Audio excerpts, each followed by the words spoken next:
Lah kurang lebih 5 sampai 10 tahun. Itu banyak yang datang ke sini. Para musafir ini menyatakan bahwa Nike ini syekh musik. Saya bilang, mana ada syekh musik? Ya menurut akang nggak ada. Tapi di kaum kami Nike itu udah seorang syekh. Ya sebutnya syekh musik. Gitu. Luar biasa ya teman-teman. Itu. Bisa didengar ya tadi cerita dari Kang Alan. Jadi sekitar 5 tahun yang lalu ada para musafir datang mengatakan bahwa almarhum ini seorang syekh. Itu pelajaran masalah keagamaan, masalah kehidupan itu bukan dengan kata-kata, Langsung real gitu kan. ya dengan melakukan tingkah lakunya ya, almarhumah. betul ya. Contoh seperti tadi sholat, kalau misalkan si orang ini yang tidak harus diberikan contoh, ya udah Nike diam-diam gitu, sholatnya di mana gitu. Jadi teknik itu mungkin teman-teman dulu dari penuturan Kang Alan itu tidak frontal gitu kan ke sahabat atau ke orang yang dikenal. Kamu sholat, ayo kamu berbuat ini. Mungkin tidak frontal seperti itu ya teknik. Ya. Tapi dengan sikap gitu kan. Betul. Dan mungkin membaca gitu kan. Oh, orang ini bisa diajak atau orang ini nggak bisa diajak gitu ya Kang Alan. Malah yang kalau nggak salah yang kemarin, yang konten yang kemarin yang saya ceritakan, yang ngajak saya jalan-jalan tapi akhirnya ke panti-panti yang berbagi uang gitu.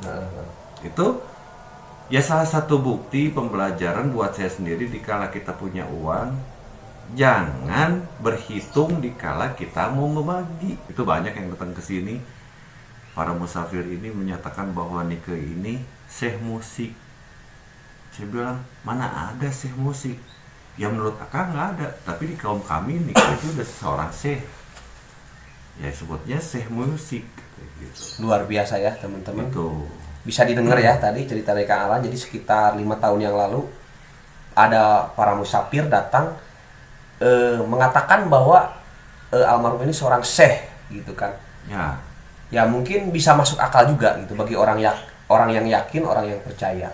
Karena memang kan kalau seorang syekh, tokoh ulama lah atau tokoh agama ya Kang Alan, ketika setelah meninggal itu makamnya itu sering dikunjungi, bersolawat di situ, beribadah gitu kan, dan lain sebagainya lah gitu kan. Nah, teknik juga tidak jauh seperti itu ya teman-teman. Kita lihatlah di makomnya gitu kan. Setiap hari ya teman-teman, bukan tahun bulan, setiap hari selalu ada saja yang berkunjung ke makomnya, seperti makomnya seorang syekh atau wali. Seperti ya, jadi saya juga nggak berani kalau teknik dibilang wali atau syekh. Tapi ini kan ada pengakuan, ada pengakuan dari seorang musafir atau mungkin salah satu fans atau siapa aja gitu ya Kang Alan. Enggak, itu bukan fans. Dia. Oh iya Kang Alan. Ya. Dari salah satu wawancara juga di satu TV ini, saya melihat almarhumah Kang Deddy Dores itu kan, persis seperti itu. Jadi menceritakan dulu itu katanya ada temannya Kang Deddy Dores, ketika butuh uang gitu kan, jumlahnya saya kurang hafal ya, takut salah gitu kan, meminta ke Kang Deddy Dores gitu kan. Kebetulan almarhum ini ada dan mendengarnya. Nah, tanpa berpikir panjang gitu kan, almarhumah mendiang ini langsung ngasih ke Kang Deddy Dores. Kang, dibantulah temennya, ini uangnya Nike gitu kan. Terus Kang Deddy Dores balik tanya ke almarhumah, oh, ini uang ini sebesar ini, kamu nggak ini atau mungkin kamu nggak sayang? Nah, Nike itu malah menjawab, udah Kang gitu. Mungkin insya Allah lain waktu saya bisa dapat lagi, udah kasihkan aja ke orang yang lebih membutuhkan. Padahal waktu itu Nike katanya gitu kan, hanya itu uangnya kan itu kan, mungkin memegang itu gitu kan. Nah, disitulah mungkin sisi kebaikan dan sangat luar biasa gitu kan. Jadi benar-benar tanpa pamrih dan tanpa berpikir gitu dalam memberi itu. Betul. Memberi aja begitu kan. Nah, itulah boleh dikata itu ilmu tasawuf. Nah, itu mungkin ilmu itu teman-teman. Tasawuf. Jadi dari syariat, tarekat, marifat, itu ruang lingkupnya tasawuf. Diaplikasikanlah oleh Nike tersebut. Bukan kita juga itu teman-teman, sangat membekas gitu kan, mengenang, mengingat. Bahkan ada salah satu siswi lah ya dari SLB Mendiang gitu kan, sampai sekarang membekasnya itu bahkan menganggap almarhumah itu masih ada gitu. Pernah Kang Alan ceritakan waktu itu ya. Ya, jadi mungkin teman-teman, hikmah dari semuanya ini dan mungkin jawaban dari semua pertanyaan bahwa bener gak teknik ini belajar ilmu agama sampai ke kiai-kiai, ada informasi teknik ini di guru sekumpul atau gurunya di Kalimantan. Itu ternyata betul. Dan Kang Alan juga membenarkan informasi itu. Ya. Mungkin gitu. Kang Alan ada cerita apa aja gitu kan, selain teknik belajar ilmu agama, atau sisi yang paling berkesan gitu, kebaikan teknik yang selalu dikenang sama Kang Alan gitu.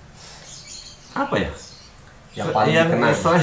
Semuanya apa ya? Semuanya paling sangat berkesan. Seperti aduh.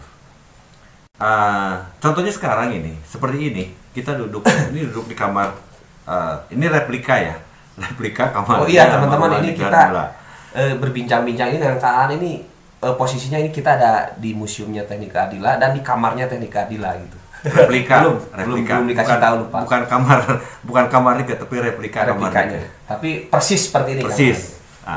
Jadi saya sering duduk seperti gini.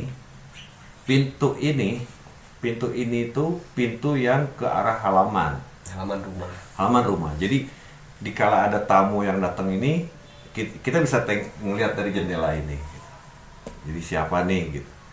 Nah, pada saat saya duduk begini itu, Nike tuh banyak diem. Nike banyak bertanya. Saya yang akhirnya banyak cerita. Bukan, Nike diam. Jadi saya banyak cerita kayak sekarang. Iya. Kang Ari nanya sedikit, saya ngelontor banyak, Pak. Iya. Nah itu, jadi seolah-olah Nike itu menilai apa yang Nike lakukan, apa yang Nike pernah berikan ke saya, ilmu yang telah diberikan ke saya sudah sampai sejauh mana. Sampaikah apa yang diinformasikan atau ilmu yang diberikan oleh Nike itu ke saya dengan cerita. Saya yang bercerita gitu. Ke ini tuh kemarin tuh begini. Oh gitu. Kenapa nggak gini? Oh gitu. Jadi akhirnya ya sedikit kata-kata yang terucap oleh Nike. Tapi dikala dia sedang mendapatkan hal yang agak nyeleneh atau kurang berkenan, itu tambah ya seperti kita lah layaknya kita diungkapkan gitu sama diungkapkan. Dan apalagi kalau misalkan datang ke sepupu ponakan gitu, saudara-saudara gitu ya, datang ke kamar kesini, pasti di lemari itu pasti ada makanan, dan pokoknya ada yang pasti diberikan oleh ini kepada mereka, kepada saudara dan keponakan. Nah, jangankan ke keponakan, ke temennya aja udahlah. Jadi ya itulah tadi sosoknya Nike ya. Jadi dia ingin dihibur sebetulnya, bukan dihibur dalam arti apa ya. Jadi Nike itu ingin tahu, menggali ilmu dari sekitar gitu. Jadi kayak kemarin gue gini loh, kalau banyakan gitu kan. Nah ini lawan bicaranya kan cerita lagi, enggak loh kan begini. Nah Nike tangkap nih mana yang baik. Oh jadi Nike ini sering mempelajari atau menangkap dari gerak-gerik dan tingkah laku orang gitu ya. Bisa seperti gitu. Mungkin seperti itu ya. Terus lagi dari anak-anak, dari keponakan, dari sepupu, itu seperti tadi gitu. Anak-anak cerita bergerak seperti itu, ceritanya seperti gitu. Oh, jadi dia ambil apa yang bisa diaplikasikan ke masyarakat, tapi dengan sembunyi gitu. Tanpa harus diungkapkan ke orang gitu. Ya seperti tadi yang contohnya ke almarhum Kang Dedi, lalu yang ngajak ke saya. Yang berbagi itu, lalu ya ada beberapa, banyaklah sebetulnya yang Nike lakukan yang tanpa saya sadari bahwa itu ilmu kehidupan. Dan lagi yang paling saya ngeri kemarin, yang tahun-tahun 5 atau 10 tahun ke belakang, itu banyak para musafir datang ke sini, para musafir ya, sekitar 5 tahun yang lalu kan? Ya, 5 ya kurang lebih lah, kurang lebih 5 sampai 10 tahun. Itu banyak yang datang ke sini. Para musafir ini menyatakan bahwa Nike ini syekh musik. Saya bilang, mana ada syekh musik? Ya menurut Akang nggak ada, tapi di kaum kami Nike itu udah seorang syekh. Ya sebutnya syekh musik gitu. Luar biasa ya teman-teman. Itu Bisa didengar ya tadi cerita dari Kang Alan. Jadi sekitar 5 tahun yang lalu ada para musafir datang mengatakan bahwa almarhum ini seorang syekh gitu kan. ya. Ya mungkin bisa masuk akal juga gitu bagi orang yang yakin, orang yang percaya. Karena memang kan kalau seorang syekh, tokoh ulama lah atau tokoh agama ya Kang Alan, ketika setelah meninggal itu makamnya itu makomnya itu sering dikunjungi, bersolawat di situ, beribadah gitu kan, dan lain sebagainya lah gitu kan. Nah teknik juga tidak jauh seperti itu ya teman-teman. Kita lihatlah di makomnya gitu kan. Setiap hari ya teman-teman, bukan tahun bulan, setiap hari selalu ada saja yang berkunjung ke makomnya, seperti makomnya seorang syekh atau wali. Seperti ya, jadi apa ya, saya juga nggak berani kalau teknik dibilang wali atau syekh. Tapi ini kan ada pengakuan, ada pengakuan dari seorang musafir atau mungkin salah satu fans atau siapa aja gitu ya Kang Alan. Enggak, itu bukan fans. Dia malah bertanya ke saya. Ada satu ayat yang dia bertanya pada saya. Dia bilang, ini nggak mungkin Kang Alan nggak tahu karena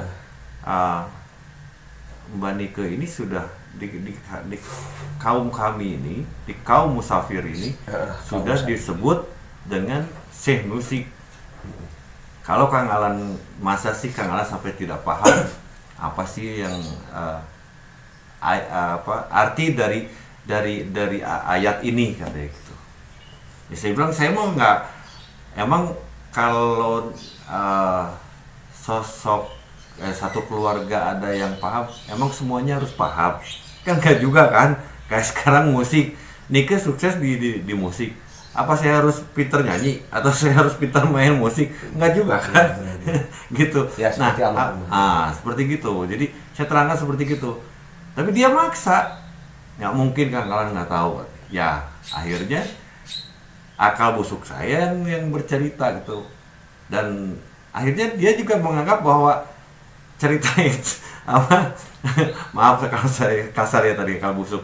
Jadi yang terbesit dalam benak saya pada saat itu untuk menjawab pertanyaan beliau, itu menurut mereka itu pas, benar itu jawabannya gitu.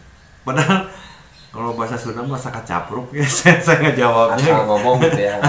asal ya itu ya yang terbesit dalam benak saya ungkapkan seperti itu.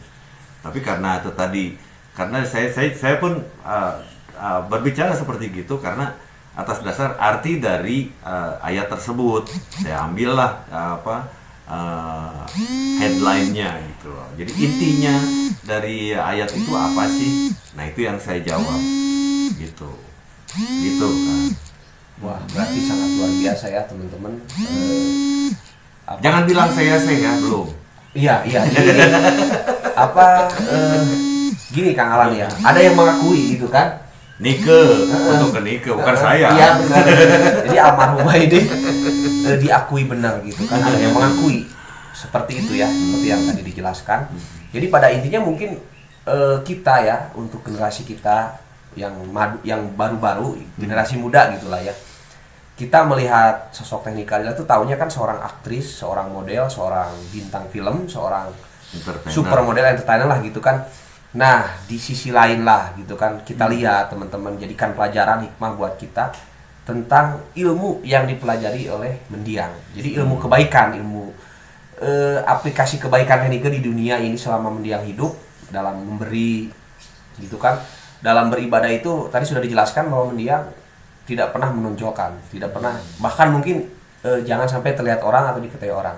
Luar biasa kan teman-teman. Kalau kita kan, contohnya saya ini ingin sholat ke masjid, pasti kan ada perasaan ingin dilihat gitu kan, wah ini rajin sholat gitu kan. Nah kita mungkin harus belajar dari sini. Kita dalam beribadah itu tidak harus diketahui orang.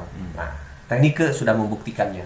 Ketika mendiang sudah wafat, sudah tiada, nah kan kebaikannya itu yang selama kita tidak melihat, tidak tahu, ternyata kita lihat sekarang setelah mendiang tiada. Nah, doanya untuk bisa lebih baik, bermanfaat dan Amin. berguna bagi masyarakat luas. Amin. Apalagi buat almarhumah. Amin. Ya Allah. Gitu. Amin. Jadi ya kita doakan kepada saudara-saudara kita yang telah mendahului. Hanya itu saja yang saya sampaikan. Mungkin kalau Mas Ari ada pertanyaan lagi? Mungkin dari saya itu ya teman-teman, udah terjawab ya. Betul adanya mendiang ini belajar ilmu agama. Jadi ke guru-guru spiritualnya, yaitu di pesantren kiai dan tentang guru sekumpul itu yang di Kalimantan, benar adanya. Jadi ya itulah mungkin jawaban dari semua pertanyaan gitu kan. Dan simpang siur gitu kan dari beberapa mungkin pembahasan atau beberapa yang menganggap teknik ini seperti ini dalam belajar. Nah, jawabannya tadi sudah terjawab ya teman-teman.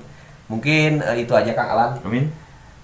Terima kasih banyak Kang Alan sudah Sama-sama. ngasih pencerahan ke kita dan teman-teman tentang almarhumah gitu kan dalam belajar mempelajari ilmu agama. Amin. Dan Amin. aplikasi tentang teknik di kehidupan sehari-hari gitu. Amin. Amin. Mudah-mudahan dari semua itu ada hikmah dan pembelajaran bagi kita semua. Amin. Mungkin itu saja teman-teman ya. Sampai berjumpa kembali dengan saya Kang Alan di lain kesempatan. Mudah-mudahan kita bisa berjumpa lagi dalam mengenang almarhumah Teknik Adila.